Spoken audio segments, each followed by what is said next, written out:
కాదని వాళ్ళు వచ్చిన మార్గంలోనే వెళ్ళి ఉంటే వీళ్ళు ఎవరికి దొరికేవాళ్ళు? దొరికేవాళ్ళు. అంతేనా లేదా? హేరోదుల నుంచేవాడా? దేవుని బోధకు తలంపుట వలన, మార్గము మార్చుట వలన మరణమును తప్పించుకున్నారు, హేరోదును తప్పించుకున్నారు, క్రూరత్వానికి దూరం అయిపోయారు, దుష్టత్వానికి దూరం అయిపోయారు.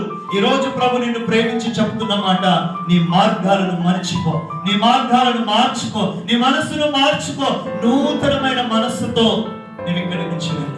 ఇది ఒక పశువుల పాక అనుకో, ఇక్కడ యేసు స్వామి పుట్టినాడు అనుకో, ఇది బెత్లెహేమే అనుకో, నువ్వు ఇక్కడికి వచ్చినావు, ఇప్పుడు దేవుడు నీకు బోధిస్తున్నాడే అనుకో.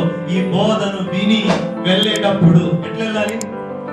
వెళ్ళేటప్పుడు నీ మార్గములు మారిపోవాలి, నీ మనస్సు మారిపోవాలి, నీ ఆలోచన మారిపోవాలి.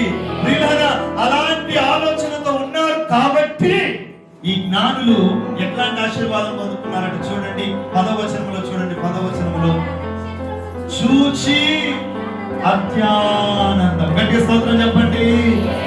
ఏ ఆనందం పొందుతున్నారు జ్ఞానులు? ఏ ఆనందం? ఇది క్రిస్మస్ పండుగ కదా, వీళ్ళందరూ చూడాలి. ఈ జ్ఞానులు యేసయ్యను దర్శించిన క్రిస్మస్ పండుగ కదా. ఈ పండుగ చేసుకున్నప్పుడు వీళ్ళ భార్యలు ఉన్నారా వీళ్ళతో? వీళ్ళ పిల్లలు ఉన్నారా వీళ్ళతో? వీళ్ళ చుట్టాలు ఉన్నారా వీళ్ళతో? వీళ్ళ ఫ్రెండ్స్ ఉన్నారా? లేదు. సరే, వీళ్ళ దేశంలో జరుపుకున్నారా? లేదు.